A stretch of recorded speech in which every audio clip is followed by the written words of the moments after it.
Hey, thanks for dropping by and checking out this message. These lessons come from our Sunday gatherings at Victory Christian Church in Franklin, Indiana. Our 5th through 8th graders meet at 9 or 10:30 a.m. and our high schoolers meet from 6 to 8 p.m. If you find that this content brings value to your life, then please consider subscribing and hitting that bell so that you can be notified when we upload our next message. Our hope is that this video brings more clarity into your life as to who God is and what He wants for you in light of who Jesus is and what He's done for you. Enjoy and have a great day.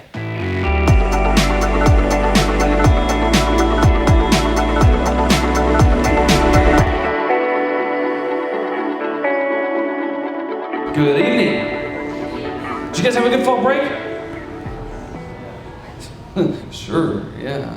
You guys ready to go back to school tomorrow? Yeah! Got all your homework done, you're well rested. I expect that you're gonna go to school Monday morning, tomorrow, and just be all like happy and smiles and life is great, right?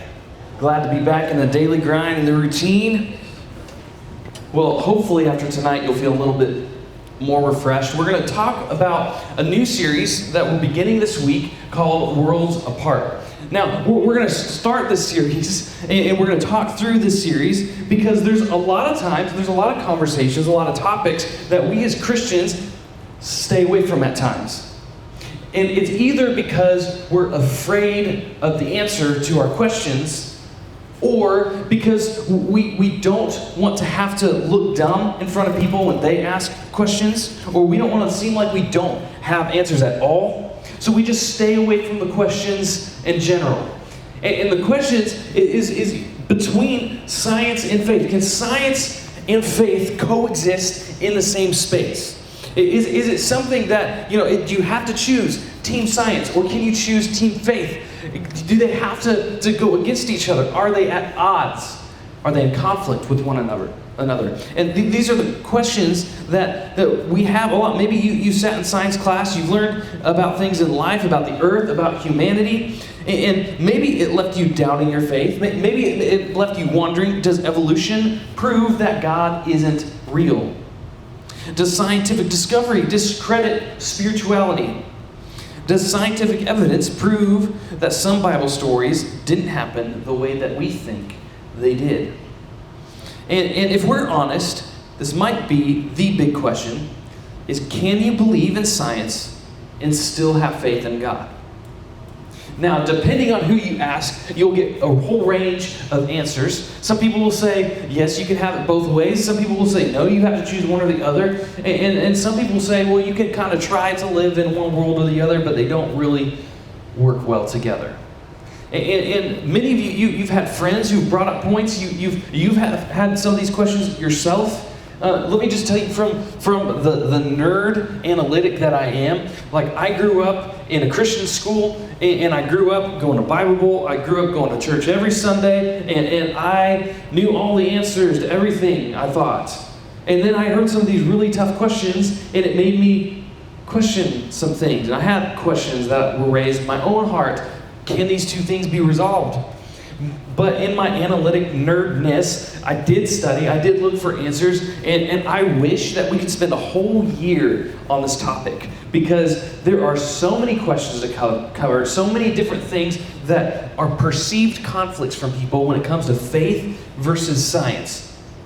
And I wish I could take just a whole bunch of time and disprove all of the myths that we tend to believe when it comes to this topic, but I don't. I got 3 weeks to talk about this stuff. So we're going to talk about one aspect of science that seems to conflict with our faith in a lot of ways. And it's one of the biggest ways that people bring up when you say that you're a Christian, that people will bring up and say, oh, so you believe this. Oh, so you can't think rationally.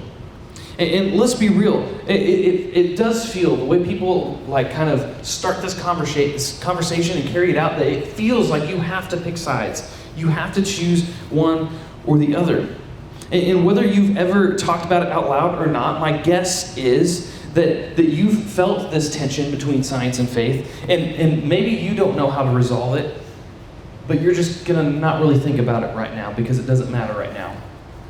And if that's you, then let me encourage you that, there's nothing to be afraid of in what we're going to talk about. And the reason we're going to talk about it is because I don't want you to get to college someday and you're going to be on your own, and you're not going to have youth group to go to every Sunday night, and you're going to be bombarded with questions that you don't know the answers to.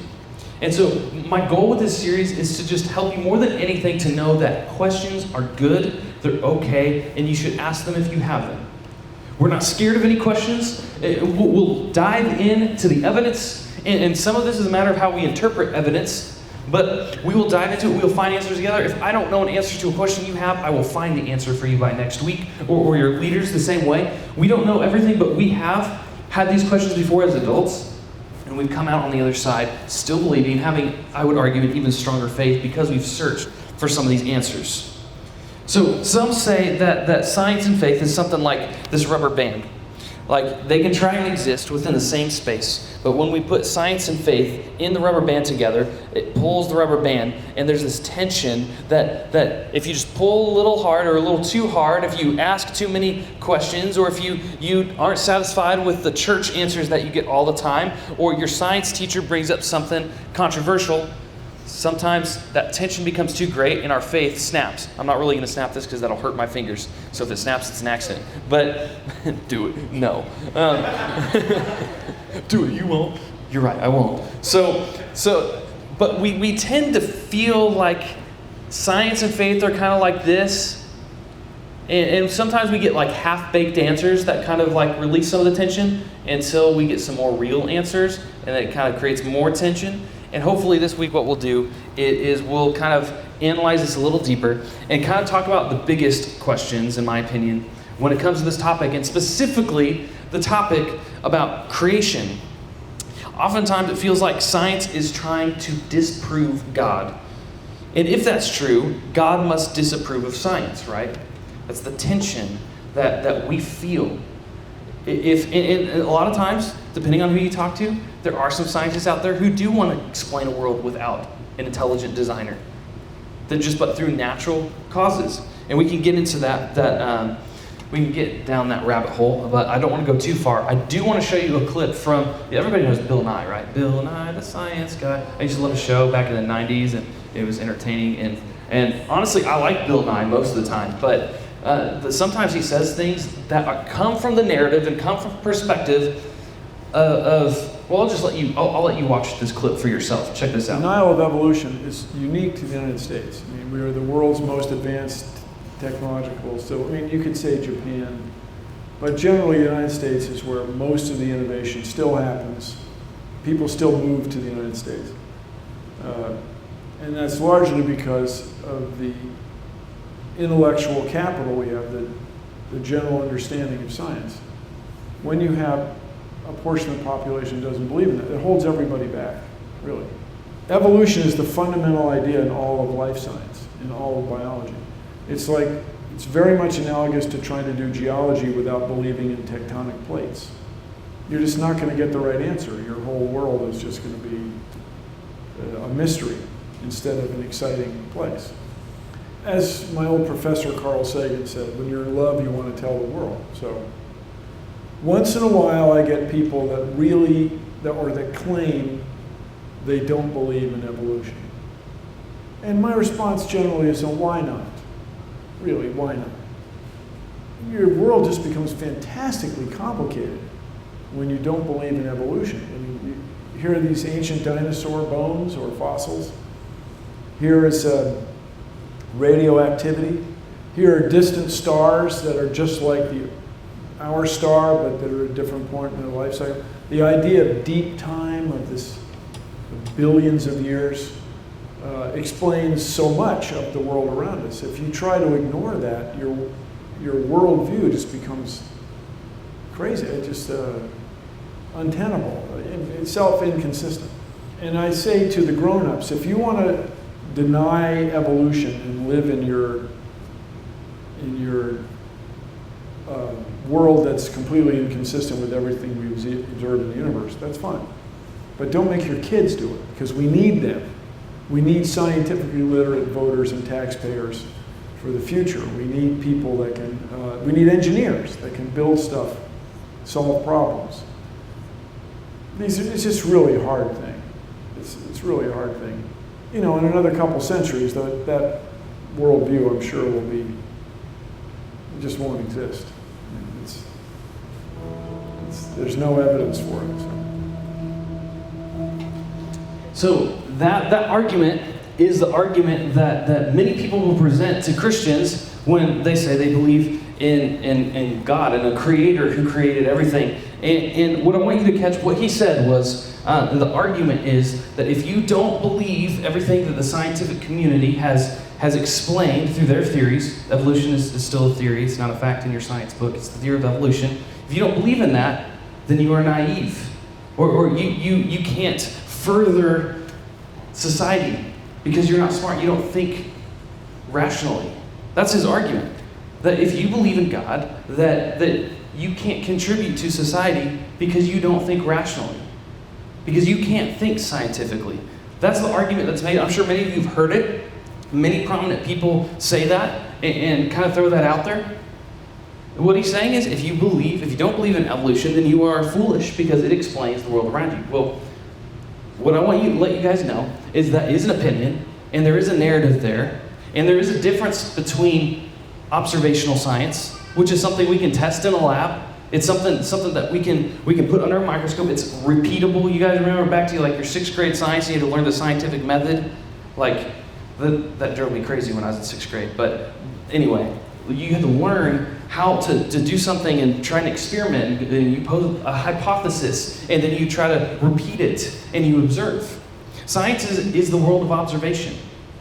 Now, there's historical science, which is an attempt to explain the world we see today through historical events, like evolution. That is the theory that's out, and that's what dominates most of the scientific community. But I'm here to tell you that the argument that he makes, and that a lot of scientists make, that you can't contribute to society because you can't think scientifically or even rationally if you live in your own bubble and believe in God, that argument just does not hold up. In fact, there were some surveys that were done just a couple of years ago that showed 51% of the scientific community, they interviewed scientists, professors, people who work in the field of science, whether it's biology, geology, or physics or whatever, and 51% believed in an intelligent designer. That's just barely the majority of the scientific community. But that's not the loudest voice. And the loudest voice is if you believe in God and you don't believe in evolution, then that means you're crazy. But that's just not true. And what else is not true about that is he's been saying, I'm sure people won't believe in a God in a couple of centuries from now. That belief will just be gone. Well, people have been saying that for centuries. And it's just not true. Here we are, 2,000 years after Jesus, still celebrating. And we get caught up in the weeds a lot when it comes to this topic and talk about things and put our stake and our faith on things that really, our faith doesn't lie on those things. And we'll get to that. But I do want to let you know there are some answers to some of the things that he brought up that really, when you look at it closer, a lot of the stuff he says actually doesn't even make sense in the scientific community. And so don't just take people at face value. Don't even take me at face value. Do your own research, And I can point you in some directions if you want, if you don't know where to begin. But he says if you believe in a God or a creator and don't believe in evolution, then you're not rational and you can't contribute to society because you don't think scientifically.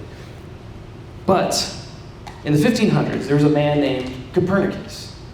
You guys heard of him? He was the dog in Back to the Future.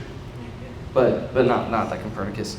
He taught humanity about the stars and the universe, and it was all based on his scientific discoveries. He's the person who recognized that Earth revolves around the sun, not that the sun and other planets revolve around the Earth. So Copernicus was actually a Christian.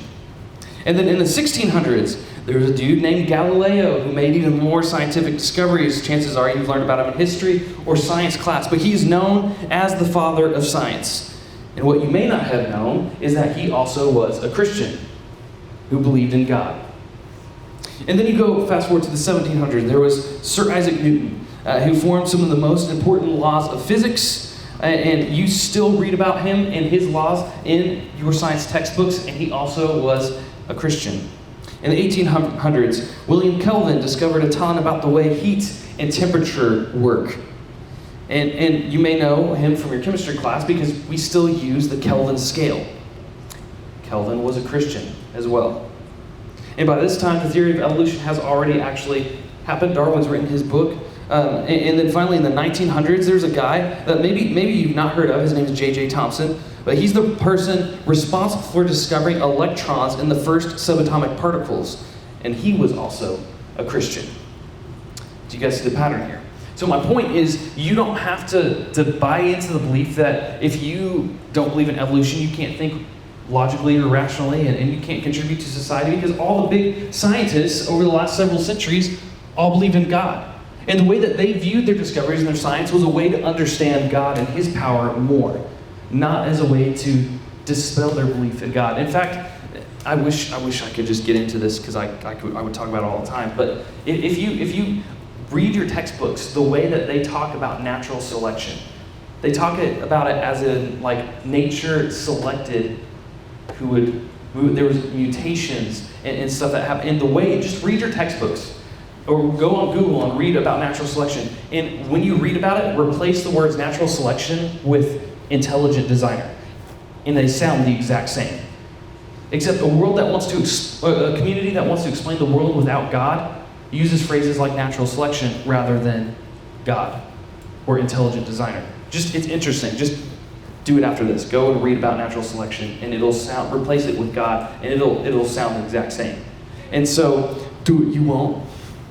But this kind of mindset puts us in a tough spot, doesn't it? You know, what if it doesn't have to be this way? What if you could be interested and okay with science and still hold your faith? What if science and faith actually relate? And what if science doesn't necessarily disprove God? What if God actually is okay with science? I think a lot of our fear wrapped around this is that science will somehow disprove something about the Bible or something about God, and we can't be Christians anymore. But the reality is that there's just nothing there that is that big and that impactful. That means you have to choose one or the other. Over time, scientists focus on how things work. But science doesn't focus on the who behind the how. And that's what I want us to talk about today. See, the difference between science and faith is that faith isn't trying to explain how. Faith is about understanding who. And you know who else thought that way? Copernicus, Galileo, Newton, Thomson, Kelvin. They all felt that way. So what I want to do is I want to read the very first line in your entire Bible. If you open up to Genesis 1:1, the very first thing you'll read is this. In the beginning, God created the heavens and the earth. Now, I know for many of you, if you've heard arguments against creation, this does nothing to help your argument for God. Because you're like, okay, what's an ancient text have to do with my faith? And how does that actually help my faith? But what I want you to understand is that the Bible, and Genesis specifically, was not written to explain scientifically how things work. The point of Genesis in your Bibles is to explain who is behind the work. So God created the heavens and the earth, not a Big Bang happened out of nothing and everything got here by chance.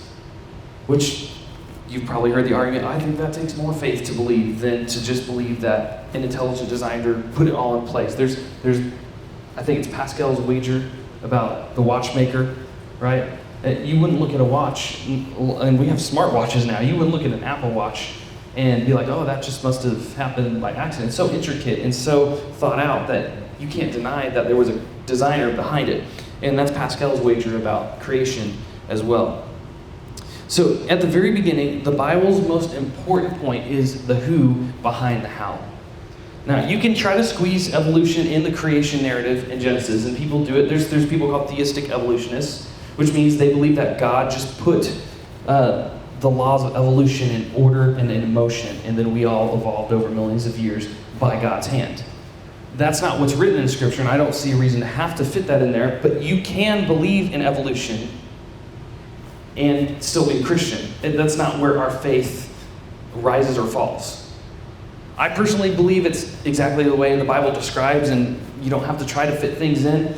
And the reason I tell people is when we looked at Adam, this is a silly argument, and don't break it down too much, but I have other stuff that I can talk about with this. Again, I'm trying to condense. But like, when God creates Adam, he creates a full-grown Adam and a full-grown Eve that were adults, that he said, be fruitful and multiply on the earth.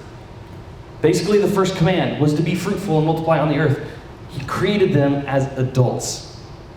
But they had features that they had maybe lived and evolved over 25 or 30 years to get to adulthood. But God, in a moment, spoke them into being in that stage. So maybe the earth looks like it's been around for millions of years, but maybe God spoke it into being with those features already in place. It's, like I said, it's kind of a silly point, but like, I don't understand why you have to believe in evolution at all.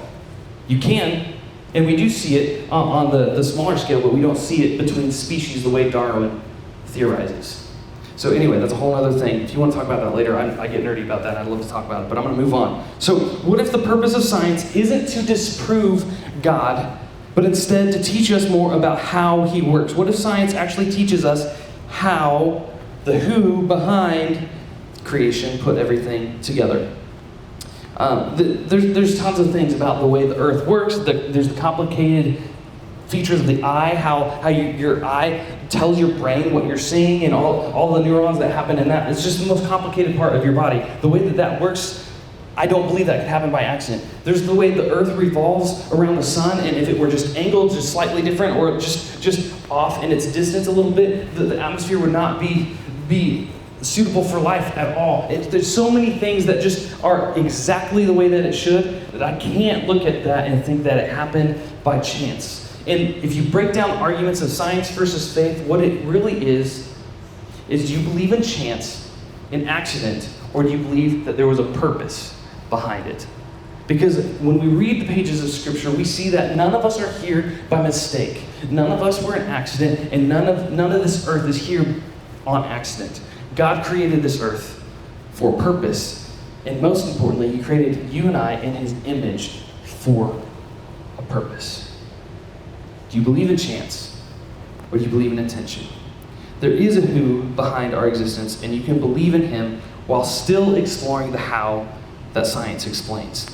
In other words, science and faith can coexist in the same place. And it's not something that we have to be afraid of. And this week is supposed to just be an introductory week to this whole topic that we're going to unpack more in the next couple of weeks. But I encourage you, like, if you think of questions, you have things you wonder about, bring your questions the next couple of weeks. Let's talk about them. Like I said, like we can analyze the arguments for and against, and we can if that's something that is just a trouble point for you and it comes to your faith, then let's ask all the questions, let's explore them all. I believe as Christians, we got nothing to hide, we got nothing to be afraid of. We can look into the answers, provided even by evolution-believing scientists, and still find God in that. Because God created everything with a purpose, and when we seek him out, science only aids us in our connection with God. It doesn't have to destroy it. So that's the point of this whole series, is that science and faith can exist in the same space. Maybe you grew up thinking that faith means you have to check your brain at the door in order to believe in Jesus. That you have to somehow not use the mind that God gave you to analyze life on earth in order to be a Christian. And this is just not the case. You can bring your mind, you can bring your questions, you can bring everything. Explore. I think God takes joy in our exploration of his handiwork. You know how when you study a piece of art, or how many of you have like a favorite band you listen to their lyrics, and after a while you feel like you know the person behind the lyrics because of the things that they say in their songs or in their music. And the same is true about God. The more that we study his creation, the more we understand and feel closer and connected to the creator behind it, the artist behind the creation. And it's nothing that we have to be afraid of. Your faith can actually grow as you explore science. So as you guys get ready to go into your small groups, think through this question. Don't get hung up on the details or the tension between science and faith, because all those have been explored thoroughly. In fact, if you're a nerd like me and you can sit through hours of lectures on YouTube, I can point you to a bunch of really cool resources. If not, that's cool, but I'm telling you, I've done a lot of research on this over my lifetime, and a lot of the adults in this room have as well. And it's something that really fascinates me, and just increases my faith. I've listened, and I don't just listen to Christian people argue for Christianity.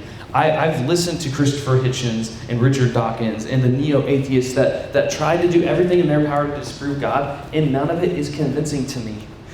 In fact, it just increases my faith even more when you break down what they're actually saying versus what is actually found to be true in science. So again, I'm going to not ramble on that anymore, but I'm so excited about this series. It gets me pumped up. It increases my faith. I hope that this series helps you guys as well increase your faith. So what's something that you've learned from science that increases your faith in God?